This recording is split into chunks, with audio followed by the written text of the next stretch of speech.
Hello everyone and welcome back to our YouTube channel Savvy Forensics. So friends, कुछ time पहले मैंने एक video upload किया था, आपकी कुछ वैकेंसीज आई थी डायरेक्टली CFSL में एसएससी सिलेक्शन पोस्ट के थ्रू, ठीक है। तो उससे रिलेटेड बहुत सारे आप लोगों के डाउट्स आ रहे थे, तो उन्हीं के बारे में आज के इस वीडियो में हम डिस्कस करेंगे। बेसिकली जो क्वेश्चंस थे आप लोगों के, सिर्फ उन्हीं के बारे में डिस्कस करेंगे। बाकी कौन कौन सी वैकेंसीज कहाँ कहाँ आई है वो सारी चीज़ें मैं यहाँ पर डिस्कस नहीं करने वाली, लेकिन मैंने पूरी PPT तैयार करी है। तो ये जो प्रेजेंटेशन है ये आपको हमारे टेलीग्राम चैनल पर मिल जाएगी, तो उससे आपको थोड़ी सी आसानी हो जाएगी, ठीक है। तो अभी देर ना करते हुए जल्दी से स्टार्ट कर लेते हैं। और यहाँ पर सबसे पहले मैंने सारे जो वैकेंसीज हैं उनको रीजन वाइज अरेंज करा हुआ है, तो उससे आपको समझने में थोड़ा सा आसान हो जाएगा, ठीक है। तो कौन कौन सी वैकेंसीज कहाँ आई हैं वो हम डिस्कस नहीं करेंगे, डायरेक्टली जो आपके क्वेश्चन है वहाँ पर हम मूव कर जाते हैं। तो पहला क्वेश्चन था आप लोगों का कि अगर मान लीजिए कि कोई कैंडिडेट है जो कि नॉर्दर्न रीजन से बिलोंग करता है, तो क्या वो कैंडिडेट जो है वो ईस्टर्न रीजन के लिए या सदर्न रीजन के लिए या किसी भी दूसरे रीजन के लिए एलिजिबल होगा या नहीं होगा। तो यस, आप लोग डेफिनेटली एलिजिबल हैं। अगर आप किसी भी दूसरे रीजन से बिलोंग करते हैं और आप किसी दूसरे रीजन के लिए अप्लाई करना चाहते हैं तो आप लोग डेफिनेटली एलिजिबल हैं, क्योंकि मैंने कल ही इस फॉर्म को फिल किया है। मैं यूपी से बिलोंग करती हूँ, लेकिन मैंने ईस्टर्न रीजन के लिए फॉर्म फिल करा है, तो फॉर्म जो है एक्सेप्टेबल है। दूसरी चीज़, यहाँ पर आपको सेंटर आपके ही रीजन के अकॉर्डिंग मिल जाएगा, क्योंकि मैंने जब कल फॉर्म फिल किया था तो मैंने तो ईस्टर्न रीजन के लिए अप्लाई किया हुआ है, ठीक है। तो लेकिन मैं यूपी से बिलोंग करती हूँ, तो मुझे जो सेंटर मिले हुए हैं वो सेंटर वहाँ पे चॉइस ही आपके मतलब जिस भी रीजन में आपको चाहिए, जिस भी सेंटर जो भी चाहिए है, तो उस अकॉर्डिंग मुझे हमारे मतलब जो हमने फॉर्म भरा है तो उसके अकॉर्डिंग मुझे मेरे स्टेट के आसपास के ही सेंटर मिले हैं, विद इन दी स्टेट मिले हैं, ठीक है। तो इसलिए सेंटर की अगर हम बात करें तो सेंटर आपकी चॉइस के अकॉर्डिंग रहेगा। आप अगर अपनी ही स्टेट में देना चाहें तो आप अपनी स्टेट के लिए चॉइस फिल कर सकते हैं वहाँ पे। दूसरी चीज़, आप किसी भी दूसरे रीजन से हैं तो आप दूसरे रीजन के लिए डेफिनेटली अप्लाई कर सकते हैं। तो ये दो क्वेश्चन आपके सॉल्व हो गए। इसके बाद में नेक्स्ट क्वेश्चन आपका था कि जो पोस्ट कोड है कहाँ पे कैसा क्या है, तो वो आपको समझ में नहीं आ रहा है, किस तरह से आपको फॉर्म को अप्लाई करना है। सो पहली बात तो ये है कि अगर आप लोगों ने इससे पहले एसएससी के थ्रू कोई भी अगर वैकेंसी आई है और आप लोगों ने एसएससी के पोर्टल पर रजिस्ट्रेशन कर चुके हैं, एसएससी के पोर्टल पर अगर आपने एक बार भी रजिस्ट्रेशन किया है, तो वो जो आपको रजिस्ट्रेशन आईडी मिलती है वो आपकी ऑल टाइम के लिए हो जाती है। मतलब आपने एक बार एसएससी के पोर्टल पर अप्लाई कर दिया है, फिर से आपको बार बार रजिस्ट्रेशन करने की ज़रूरत नहीं होती है। और वो जो एसएससी का पोर्टल होता है, आप सभी जो डिटेल्स रहती हैं सेम डिटेल्स के साथ में अप्लाई करेंगे भी, तो आपका जो डिटेल्स होंगी वो एसएससी के थ्रू एक्सेप्ट नहीं करी जाएंगी, वो फॉर्म आपका दोबारा से रजिस्टर नहीं होगा, ठीक है। तो सीधी सी बात है, अगर आपने एसएससी के किसी भी एग्ज़ाम के लिए कोई भी ऐसी वैकेंसी जो एसएससी के थ्रू आई है उसके लिए आपने अप्लाई किया है इससे पहले कभी भी, तो आपको उस टाइम पर जो रजिस्ट्रेशन आईडी मिली होगी, उस टाइम पर आपने जो पासवर्ड बनाया होगा, वही डिटेल्स का यूज़ करते हुए आपको अगेन लॉगिन करना है एसएससी की वेबसाइट पर।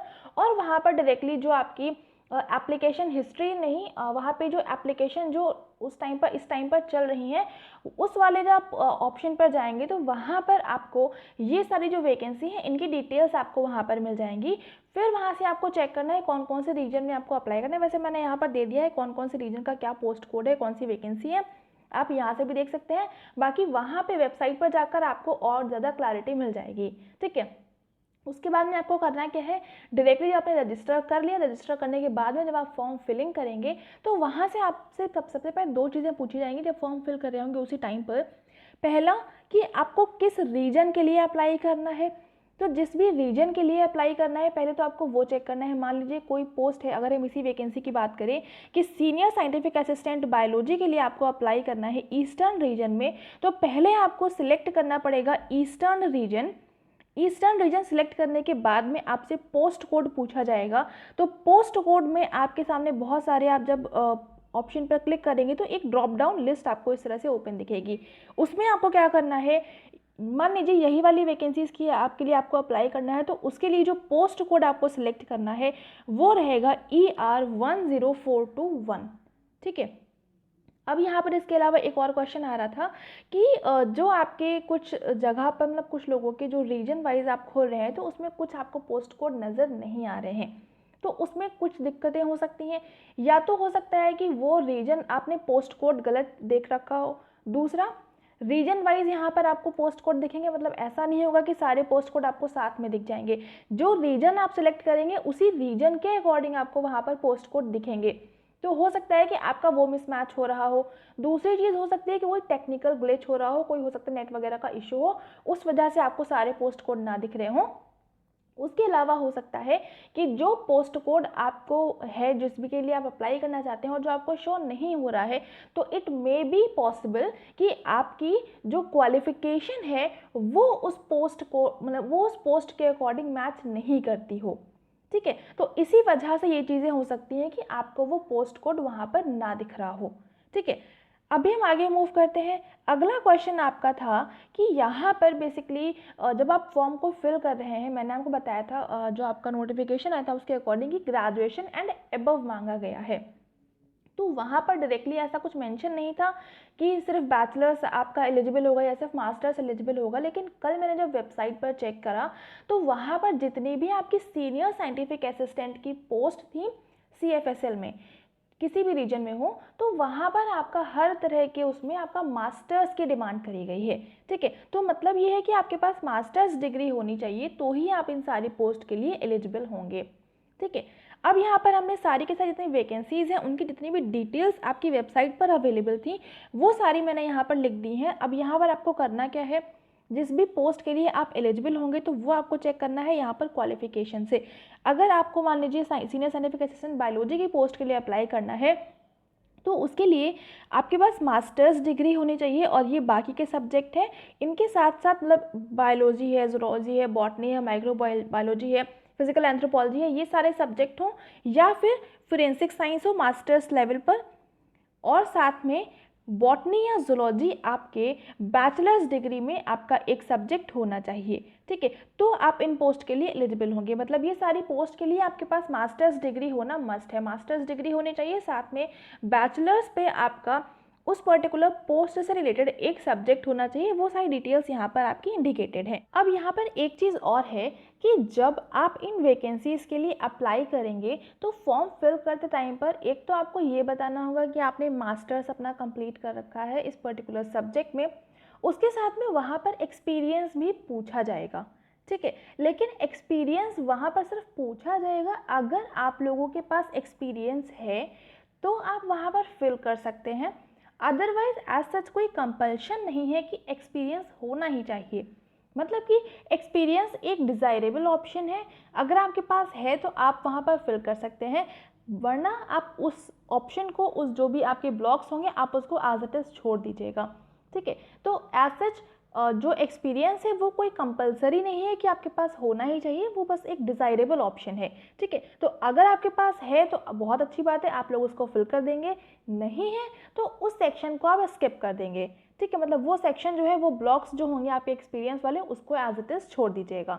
तो मैं ये आपको पूरी PPT शेयर कर दूंगी, तो वहाँ पर सारी वैकेंसीज़ का आपकी लिस्टिंग है, आप अपने अकॉर्डिंग उसको देख लें, कौन सी डिग्री के लिए, कौन सी पोस्ट के लिए, कौन सी आपसे मास्टर्स डिग्री के साथ साथ कौन सा सब्जेक्ट मांगा गया है।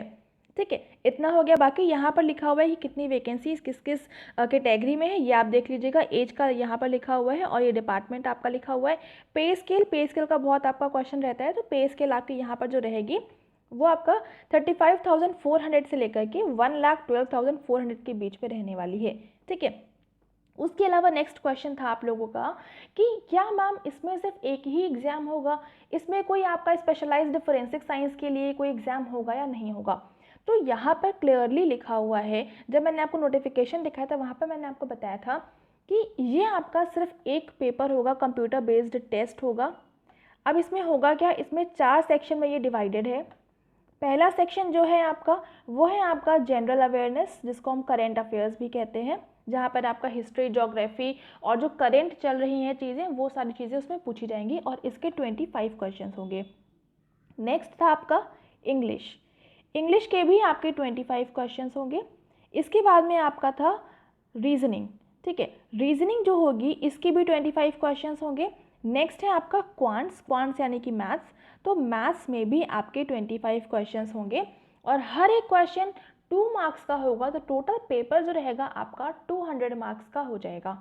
ठीक है, तो ये आपका एक पेपर होना है जो कि टियर 1 है और सिर्फ आपको यही पेपर क्वालिफाई करना है। इसके बाद में आपकी नोटिफिकेशन में लिखा हुआ था कि जहाँ पर रिक्वायर्ड होगा वहाँ पर स्किल टेस्ट या प्रोफिशिएंसी टेस्ट लिया जाएगा, ठीक है। लेकिन जब मैंने इसकी वेबसाइट पर चेक किया था तो वेबसाइट पर आपकी हर एक पोस्ट का अलग अलग डिटेलिंग दी हुई थी। वही डिटेलिंग मैंने एज इट इज़ यहाँ पर कॉपी करी हुई है, ठीक है। तो अब यहाँ पर क्लियरली लिखा हुआ है कि जो स्किल टेस्ट है उसकी कोई भी रिक्वायरमेंट नहीं है। तो सीधी सी बात है कि आपको सिर्फ एक ही टेस्ट देना है जहाँ पर आपका जनरल अवेयरनेस, क्वांट्स, रीजनिंग और इंग्लिश के 100 क्वेश्चंस आएंगे। ओवरऑल 60 मिनट्स का आपको टाइम होगा और 60 मिनट्स में आपको 100 क्वेश्चंस अटेम्प्ट करने हैं। अगर आप वो पेपर क्वालिफाई कर लेते हैं उसके बाद में फिर आपके डॉक्यूमेंट का वेरिफिकेशन होगा, डॉक्यूमेंट्स की एनालिसिस होगी, वो सारा कुछ अगर आपका क्लियर हो जाता है तो आपकी जो जॉब है वो कंफर्म हो जाएगी, ठीक है। तो सिंपल सा है कि आपको बस एक ही एग्जाम देना है, उसके अलावा फोरेंसिक साइंस से रिलेटेड फोरेंसिक साइंस का पर्टिकुलरली कोई भी पेपर यहाँ पर नहीं होगा, ठीक है। तो सीधा सा है, एक पेपर होना है, एक ही एग्जाम को क्वालिफाई करके आप ये जॉब कंफर्म कर सकते हैं अपनी। तो बहुत अच्छी अपॉर्चुनिटी है आपके पास। मैं जानती हूँ वैकेंसीज बहुत कम है, लेकिन अगर इन वैकेंसीज के लिए भी आप बहुत अच्छे से मेहनत कर लेते हैं तो आपको बहुत ज़्यादा हेल्प हो जाएगी, ठीक है। इतना हो गया। अब यहाँ पर मैं जल्दी से आपको दिखा देती हूँ कि कौन सी पोस्ट कोड का क्या रीजन है। बेसिकली यहाँ पर तो आपका ये पोस्ट कोड लिखा हुआ है, यहाँ पर पोस्ट का नाम लिखा हुआ है, ये आपकी एजुकेशन क्वालिफिकेशन। बेसिकली ये इस पर ध्यान ना दीजिए, जो एजुकेशन क्वालिफिकेशन है वो यहाँ पर ध्यान दीजिएगा। वैकेंसी कहाँ पर कितनी है वो यहाँ पर लिखा हुआ है, बाकी ये सारी डिटेलिंग है, आप इसको देख लीजिएगा। मैं जल्दी से स्लाइड को आगे मूव करती हूँ। आपके जो क्वेश्चन है वो मैंने सारे यहाँ पर डील कर लिए हैं। उम्मीद करती हूँ आपके सारे डाउट्स क्लियर हो गए होंगे। अब यहाँ पर हम आगे एक एक करके सारी जो वैकेंसीज है उनको देख लेते हैं। ये आपका 10521 है, ये आपकी फिजिक्स के लिए है। यहाँ पर आपके पास फोरेंसिक साइंस होना चाहिए मास्टर्स लेवल पर और साथ में फिजिक्स सब्जेक्ट आपका बैचलर्स लेवल पर होना चाहिए। यहाँ पर भी आपका सिर्फ एक ही एग्जाम होगा, कोई भी स्किल टेस्ट देने की ज़रूरत नहीं है। यहाँ पर बस एक ही एग्जाम आपको क्वालिफाई करना है। नेक्स्ट अगर हम बात करें तो अगली वैकेंसी जो है वो है आपकी टॉक्सिकोलॉजी में 10621। पोस्ट कोड बहुत ध्यान से रखिएगा, जब आप फॉर्म को फिल करेंगे तो एज इट इज़ यही पोस्ट कोड को आपको वहाँ पर फिल करना होगा। जब आप पोस्ट कोड फिल कर लेंगे तो नीचे आप चेक कर लीजिएगा कि जो पोस्ट कोड आपने अप्लाई करा है जिस पोस्ट के अकॉर्डिंग, तो वो पोस्ट नीचे लिखकर आ रही है या नहीं आ रही है। मतलब जब आप रीजन सिलेक्ट कर लेंगे, रीजन सिलेक्ट करने के बाद में आप ये पोस्ट कोड सिलेक्ट करेंगे।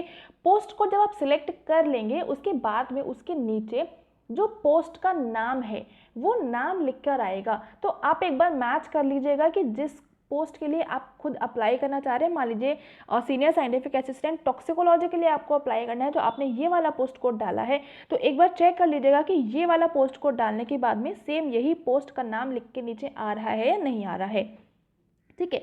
तो यहाँ पर आपके पास मास्टर्स लेवल पर फोरेंसिक साइंस होना चाहिए और केमिस्ट्री आपका बैचलर्स लेवल पर होना चाहिए। यहाँ पर भी आपको कोई भी स्किल टेस्ट की रिक्वायरमेंट नहीं है। नेक्स्ट अगर हम बात करें तो केमिस्ट्री में भी आपका पोस्ट कोड 10721 है। यहाँ पर आपकी एक ही वैकेंसी है। मास्टर्स डिग्री आपके यहाँ पर फोरेंसिक साइंस, केमिस्ट्री और ये सारे कुछ होना चाहिए। मतलब फोरेंसिक साइंस में अगर है तो आप एलिजिबल हैं, सीधा सा है, ठीक है। उसके अलावा केमिस्ट्री आपके पास बैचलर्स लेवल पर होनी चाहिए। स्किल टेस्ट यहाँ पर भी रिक्वायरमेंट नहीं है, तो यहाँ पर भी आपको सिर्फ एक ही पेपर देना है। नेक्स्ट अगर हम बात करें तो ये वैकेंसी के बारे में मैंने शायद वहाँ पर डिस्कस नहीं करा था, तो ये आपकी पोस्ट कोड है 11921। ये आपके जूनियर साइंटिफिक असिस्टेंट की पोस्ट है और यहाँ पर आपकी मास्टर्स की डिमांड नहीं करी गई है। ये जो वैकेंसी है सिर्फ आपकी बैचलर्स लेवल पर रहेगी, मतलब डिग्री होनी चाहिए बैचलर्स की आपके पास, जो कि आपकी science with chemistry as one of the subject. यहाँ पर प्रेफरेंस दिया जाएगा जो केमिस्ट्री होगी जिनके पास ऑनर्स में होगा, मतलब जो आपका ऑनर्स वाला कोर्स रहता है ना वो आपका केमिस्ट्री ऑनर्स होगा, या फिर जिसके पास पोस्ट ग्रेजुएट डिग्री होगी केमिस्ट्री में, तो उनको प्रेफरेंस दिया जाएगा। लेकिन जो बैचलर्स वाले होंगे वो इन पोस्ट के लिए डेफिनेटली अप्लाई कर सकते हैं, ठीक है। ये आपकी जो वैकेंसी है ये आपकी सेंट्रल ड्रग लैब में है, तो आप चाहे तो अप्लाई कर सकते हैं। ये भी आपके लिए अच्छी अपॉर्चुनिटी हो सकती है। ये क्या काम आपको कराना होगा वो काम यहाँ पर लिखा हुआ है, आप इसको एक बार देख लीजिएगा, ठीक है। और यहाँ पर भी किसी भी तरह की कोई भी स्किल टेस्ट नहीं होना है, तो यहाँ भी आपको एक ही एग्जाम देना है। अब हम मूव कर जाते हैं नॉर्दर्न रीजन पर, जहाँ पर ईस्टर्न और वेस्टर्न भी हैं। तो नॉर्थ ईस्टर्न रीजन की बात करें तो इसका पोस्ट कोड ये है, साइंटिफिक असिस्टेंट फिजिक्स के लिए है। यहाँ पर आपके पास मास्टर्स डिग्री फोरेंसिक साइंस में होनी चाहिए और फिजिक्स आपके पास बैचलर्स लेवल पर होना चाहिए, तो आप एलिजिबल होंगे। यहाँ भी कोई भी स्किल टेस्ट यहाँ पर रिक्वायर्ड नहीं है, ठीक है। नेक्स्ट अगर हम बात करें नॉर्थ वेस्टर्न रीजन की, तो ये आपकी असिस्टेंट फोटोग्राफर की वैकेंसी है। यहाँ पर अगर कोई 10th पास भी है तो भी अप्लाई कर सकते हैं, लेकिन यहाँ पर जो भी अप्लाई करेंगे 10th पास भी, तो उनके पास कम से कम 1 ईयर का एक्सपीरियंस होना चाहिए फोटोग्राफी में, तो आप अप्लाई कर लीजिएगा, ठीक है। उसके अलावा यहाँ पर भी कोई भी स्किल टेस्ट रिक्वायर्ड नहीं है, यहाँ भी आपको एक ही एग्ज़ाम देना है, ठीक है। नेक्स्ट अगर हम बात करें तो ये भी मैंने वहाँ पर डिस्कस नहीं करा था, तो ये आपकी नॉर्दर्न रीजन में है 10921। ये जो वैकेंसी है ये वाइल्ड लाइफ इंस्पेक्टर की है। यहाँ पर आपसे सिर्फ और सिर्फ बैचलर्स डिग्री की डिमांड करी गई है विद ये जूलॉजी आपका बैचलर्स में होना चाहिए, और बाकी यहाँ पर कुछ डिप्लोमा और सर्टिफिकेट भी डिमांड करी गई है। तो ये दोनों चीज़ें हैं आपके पास, तो अप्लाई कर सकते हैं। यहाँ पर भी कोई भी स्किल टेस्ट नहीं होने वाला है। और ये जो वैकेंसी है आपकी wild life crime control bureau की है, ठीक है। आगे मूव करते हैं सदर्न रीजन में।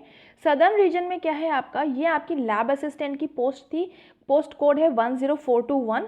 यहाँ पर भी आपके अगर बैचलर्स हैं तो आप अप्लाई कर सकते हैं, मतलब बैचलर्स वाले स्टूडेंट्स जो हैं वो यहाँ पर अप्लाई कर सकते हैं। बैचलर्स अगर आपका बेसिकली यहाँ पर बैचलर्स अगर आपका कंप्लीट हो चुका है उसी कंडीशन में आप अप्लाई कर सकते हैं, क्योंकि आप लोगों के जितने भी डिग्री रहती हैं तो उनका इस फॉर्म में पूरे मार्क्स वगैरह डिमांड करी जा रही है। तो अगर आपके पास आपके मार्क्स होंगे, मतलब आपके जो ओवरऑल लास्ट में परसेंटेज वगैरह रहती है वो सारी आपको फिल करनी पड़ेगी। तो इसीलिए जितने भी बैचलर्स के कैंडिडेट्स हैं वो अगर फाइनल अपना कंप्लीट कर चुके हैं बैचलर्स को, उसी कंडीशन में वो लोग अप्लाई कर सकते हैं। अगर वो लास्ट ईयर में है तो वो लोग एलिजिबल नहीं होने वाले हैं इसमें, ठीक है। एक ये भी क्वेश्चन आया था तो मैंने इसका भी आंसर आपको दे दिया है, ठीक है। इतना हो गया। और यहाँ पर भी कोई भी स्किल टेस्ट नहीं होगा, ये आपका बैचलर्स लेवल की पोस्ट है सदर्न रीजन में लैब असिस्टेंट की, और ये आपका CFSL में ही है, ठीक है। आगे मूव करते हैं, और यहाँ पर बेसिकली वैकेंसी सारी खत्म हो चुकी है। मैं जितना बताया था आपको बता दिया है। उम्मीद करती हूँ अब आपके जितने भी डाउट्स होंगे वो क्लियर हो गए होंगे। फिर भी कोई दिक्कत रह जाती है तो आप क्वेश्चन आप लिख दीजिएगा कमेंट सेक्शन में या फिर टेलीग्राम, जहाँ पर भी आपको सूटेबल लगे। और जितना भी था मैंने बता दिया है। अब आप लोगों के डाउट्स क्लियर हो चुके होंगे तो आप सारी की सारी वैकेंसीज़ के लिए आराम से अप्लाई कर दीजिएगा, ठीक है। तो अभी इस वीडियो को करते हैं एंड। वीडियो पसंद आ रहा है तो लाइक ज़रूर से कर देंगे, लेकिन शेयर साथ में ज़रूर से कर दीजिएगा, ताकि जितने भी स्टूडेंट्स के क्वेश्चंस थे, डाउट्स थे, सब तक ये वीडियो पहुंच जाए और सभी लोग सारे डाउट्स को क्लियर करके फॉर्म को आराम से भर पाएँ, ठीक है। तो वीडियो को अभी करते हैं एंड। लाइक ज़रूर से कर देंगे, शेयर तो ज़रूर से कर देंगे। चैनल पर नए हैं तो सब्सक्राइब ज़रूर से कर लीजिएगा, बेल आइकन प्रेस कर लीजिएगा for daily updates. And thank you so much for watching me here.